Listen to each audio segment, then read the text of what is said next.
Good morning, YouTube. This is my 99 Wrangler TJ, and I watch a lot of videos on how-tos, and I decided to make one of my own.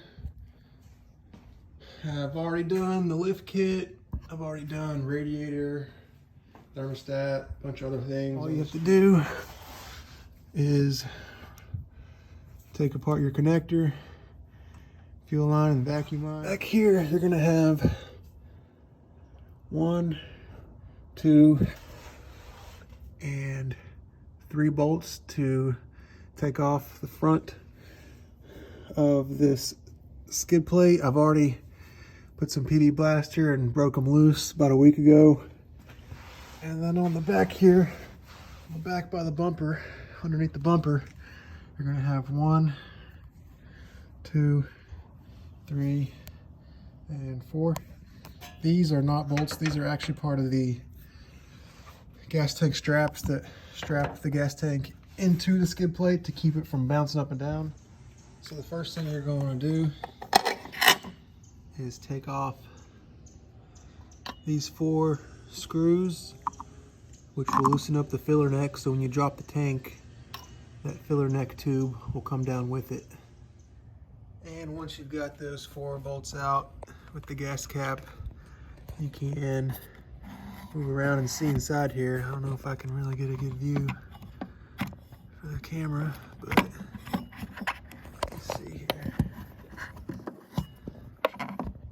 So deep down in there, there's that differential sticking right there. There's probably a zip tie holding it up in there next to the filler neck. So I'm going to slowly drop it and make sure I don't kink or break that off. So the first one I'm going to loosen up is right here on the passenger rear, over by the exhaust. There's this one over to it by itself. I've already broke it loose, so I'm going to take it the rest of the way out. And those other 2 bolts, like I was saying, are really right in the center towards the driver's side. There's one there and one there. And all these nuts, they're all 1/2 inch. So I've got a 10 inch and a 16 inch extension here. And just take your time. Don't try to break it off. We all know the pain of breaking off those rusted bolts. Alright, so I got those 3 bolts out. A lot of rust, but just take your time. So now I've got the gas tank supported by a jack, and I am empty. I drove it all week till I got empty, so it's light. And I did those 3 bolts out, and literally, I mean, there's the skid plate that's just missing, and there it is broken apart up there. So now I'm gonna undo these back 4, take these bungees off, and slowly lower the tank.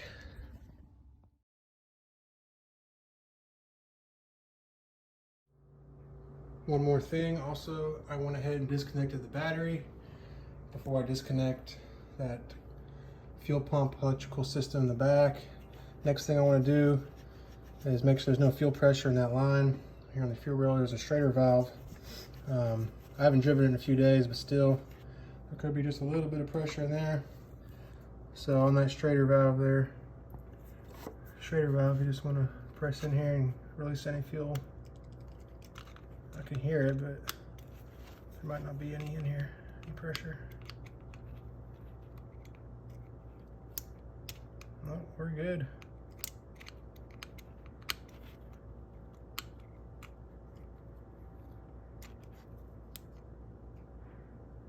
All right, ready to disconnect and finish dropping the tank. So I finally got the connector disconnected.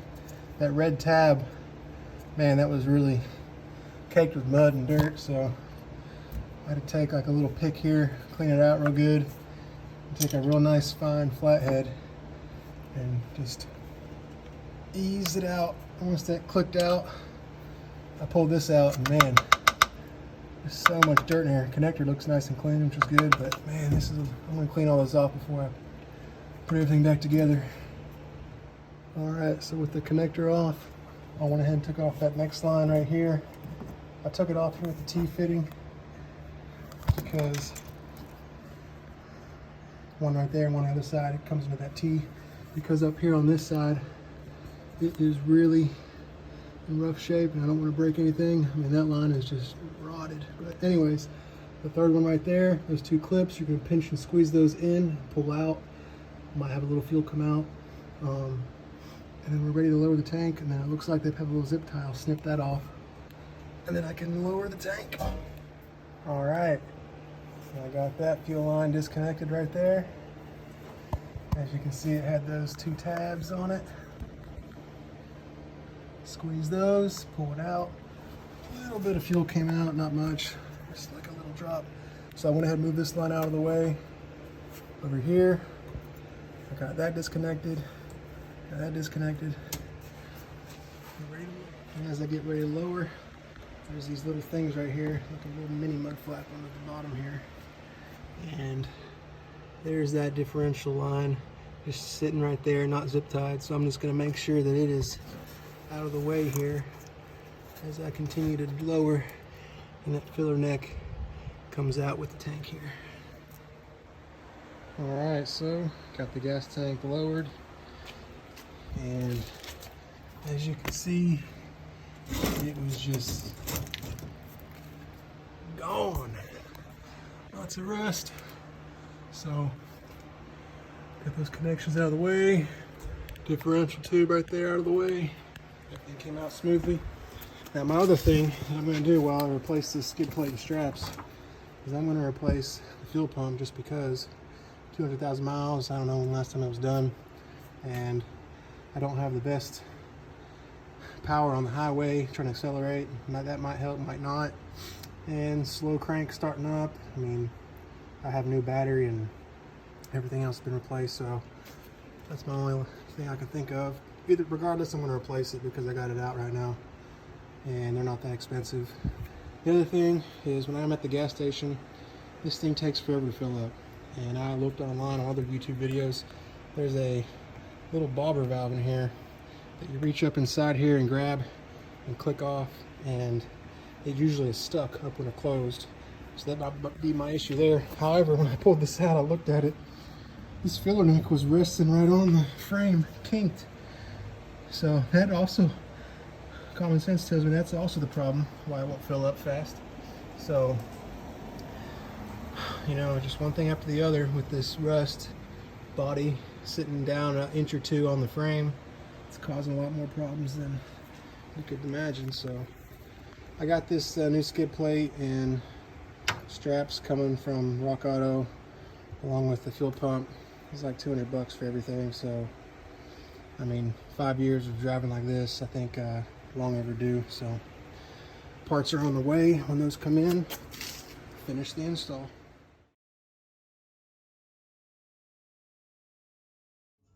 So all this rocks, dirt, and mud in here, I'm gonna shop vac all this out, scrape it out real nice and good before I do take this fuel pump out, because you do not want any of this getting inside the gas tank. And I did also put the gas cap back on. Most likely I have to replace this tube. I mean, I'm going to. It's just kinked, and yeah. So get all this dirt, rock out of here, and get this pulled out. All right, so I got it all cleaned off here. What you're going to do is take a flathead and a hammer and slowly hit this counterclockwise. At first, the first one I hit here, it felt like I was just going to knock this piece of plastic off here and ship it off. So I just gave up on that one and went to another one. And little by little, as I beat on these, it did start to break and start to turn. So I'm going to finish beating this and spin this off. They do make a tool apparently to take this off, but why bother buying a tool or renting one when it's really a rare thing that I'm going to have to use. So I'm going to go ahead and take this out all the way. All right, so I got this spun off. It probably went a good 2 to 3 rotations before it came all the way off.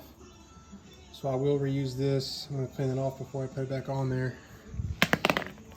Also, you're going to reuse this fuel line here. So there's a disconnect right here. You're gonna have to reconnect it onto the new fuel pump right in the same exact spot. And this is the old fuel pump connector, that's trash. And it also comes with a new gasket inside there. We got the new one right here. So Rock Auto came with, like I said, the new gasket, and it was shipped really well, packaged really well, so here we go. Like I said, I got the ring off. Pull the old one out here now. There's our float. Alright. So taking a look at these pumps side by side, a couple things on this new one. There's that screen filter on the bottom. This old one is missing. I'm going to take a flashlight and look around in the bottom of that tank, even though there's fuel in there, and see if there's not something floating around in there.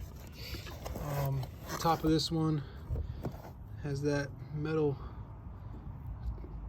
piece right there, but I think this is a two-piece top. This one looks to be one piece, solid. The entire pump itself, this one comes down a lot farther. This one doesn't have much up and down motion, but overall this new one does look a lot better, more heavy duty. I'm gonna have to transfer this line over, quick disconnect just like I did underneath the Jeep.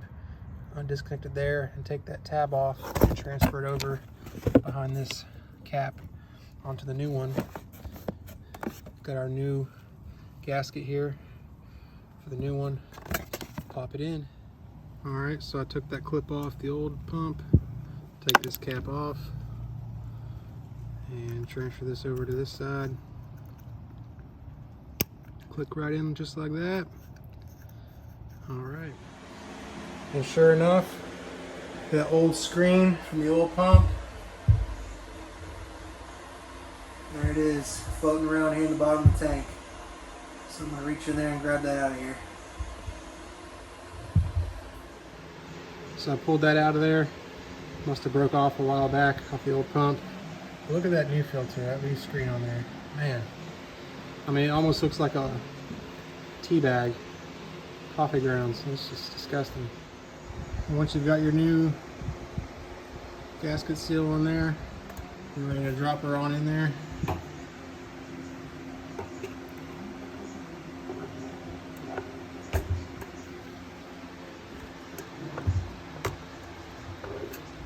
There we go. And if you're not sure which way this goes, there's an arrow pointing to the front of the vehicle. So you can also pay attention to your lines here. That's going to go up there. And that fuel line that we disconnected earlier is going to go back on right here into the Jeep. So I'm getting ready to put the new one in. I got this lid all cleaned off, threads all cleaned out, all that dirt and mud. And one thing I do notice is this fuel pump is taller, expanded, sitting on the very bottom of the tank as it is. So with those springs, put this back up, this one will actually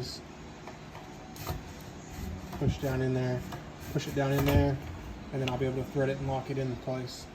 So I carefully pushed that in there with that new gasket, and it's sealed in there real nice and even. Take your time and don't bend that gasket. Went in there nice and smooth. And we're ready to twist back into place here.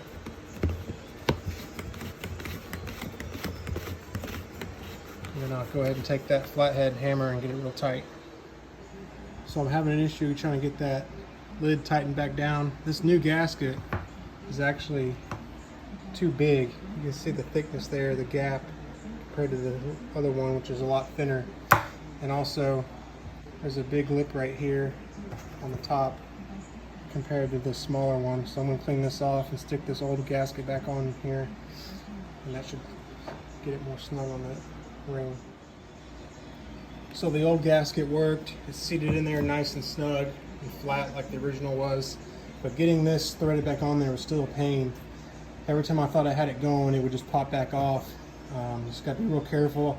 I just pressed down on it and just eventually I heard it kind of click, and I couldn't even spin it with my hands, and I took the hammer and flathead again and started banging clockwise to tighten it back up and paying attention to there, making sure it wasn't crooked or at an angle, cross-threaded, so it's on there nice and locked and tight. And I already got that fitting back on there, so we can take our old fuel line that we had from before and quick connect that back on here. So that's good to go. And that'll go back up in the top. There's our new line here from the new pump. On the old one, so these are what's going to click into the new skid plate on the side. I had to actually cut these grommets off in the old one, so when you're taking your old one out, if you're having trouble getting this out, you can go ahead and just cut them off. Don't worry, because this is all part of the whole assembly that you're replacing anyways. So those will go into the new skid plate and keep it in place.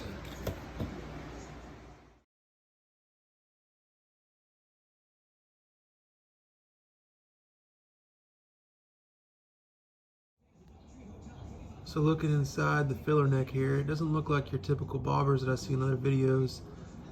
I've got like a little, looks like a ping pong ball with a spring, but the spring looks to be out of place on these 4 grommets on the sides. So I'm going to try to reach up in there and see if I can pull that out and realign that spring. So I was able to just reach my hand up in here and actually play with that spring and try to just spin that ball out of it. That black housing actually does not come off. It's attached to the outside filler neck tube. So using my middle finger and thumb, I was able just to reach in those holes, grab that spring, and just keep popping it until that ball popped back out on top. And that ball moves freely up and down, so that should be good to go. Alright, so I got the new filler neck and vent tubes on here. Like I said, I was going to reorder a new one. And one thing that stands out to me on this new one is this ground wire. As you can see on the old one here, it's been broke off for quite a while. Apparently those help get rid of the static charge that's created when you're filling up at the gas station, which can ignite a fire and pretty much blow up the entire vehicle, which is crazy to think that I've gone, I don't know, at least 7 years without that on there. So I'm gonna get a nice new bolt and nut and just screw this into the tub somewhere, or the frame, just to keep that grounded.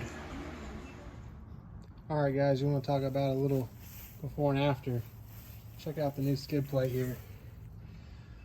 New straps ordered as well, and this old one. I mean, find me one in worse condition than this. I think I've got the worst one I've ever seen. I mean, a lot of it's disintegrated and completely gone. Can't wait to get this new one back up in there now.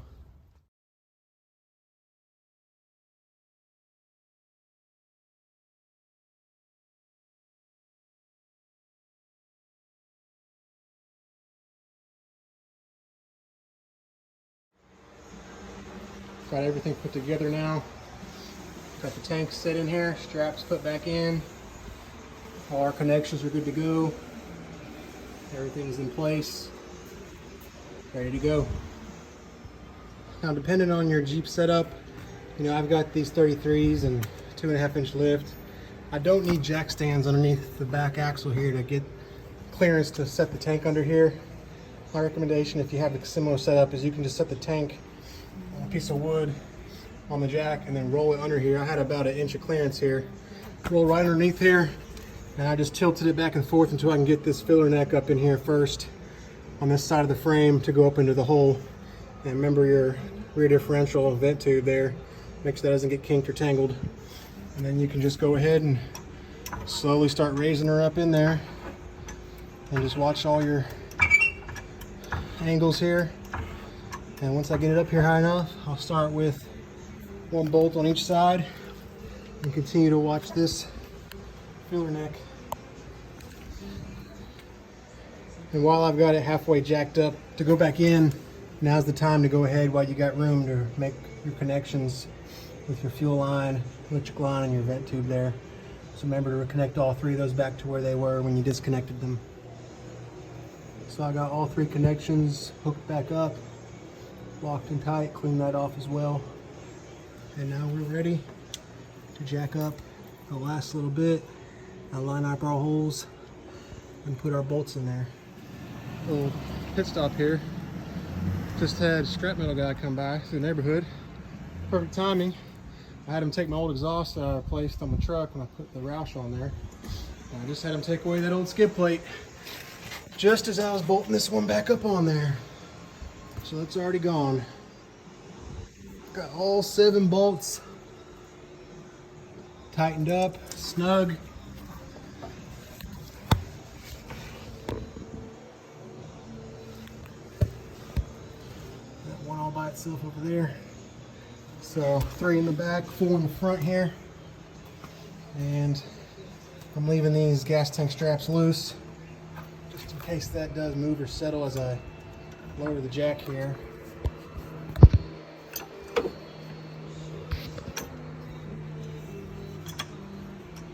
All right, that is sweet. I mean, I haven't had this thing level in years. Like I said, I had those bungees on there way too long. Never got stopped, but wow, man, does that look good. Looks like it's supposed to. Last thing I'm doing here is tightening up the gas tank strap bolts. They're also a 1/2 inch. I could have got 2 more at the hardware store, but I bought 7 to replace the actual skid plate. Same size would have worked here, so I just took 2 of the old ones for the straps. So that's all nice and clean, all 7 of those. That's all tightened and ready to go. Last thing now is to take that ground wire up inside here. I'm going to connect it up in here to a hole on the tub. And when I was raising the tank, I made sure to keep that from getting tangled here. I'm going to run it inside here. And inside here, we have a spot. There's a hole here and a hole here, and these go straight in there to where the filler neck is. So I'm going to take a nut and a bolt and a washer and just ground it right there. All right, to get that wire grounded, I just pushed this filler neck out of the way here. I reached my hand underneath where that mud flap kind of was.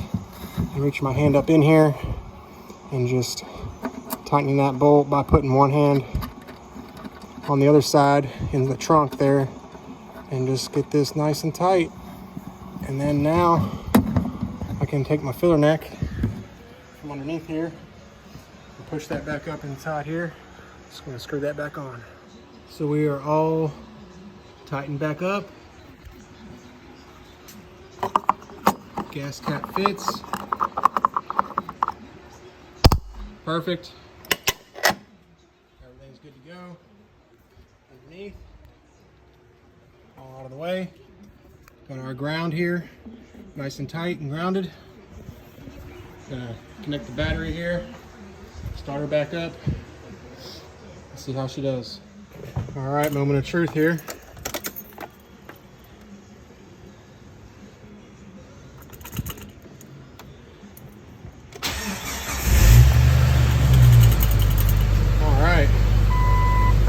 Yep, low on gas, we know that.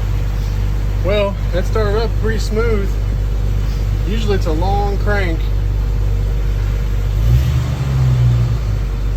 So I'm gonna take her for a spin to the gas station, see if we can fill up a few gallons here without having to take our time, and the problem will be solved. Stay tuned for the final results. And every time I work on this thing, a little bit of rust, a little bit of dirt, a little bit of mud comes out at the bottom, as usual.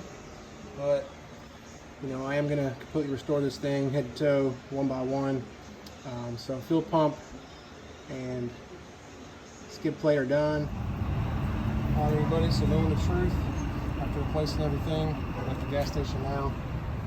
And it's filling up like normal now. No more slow fill after everything was replaced. So overall, great install.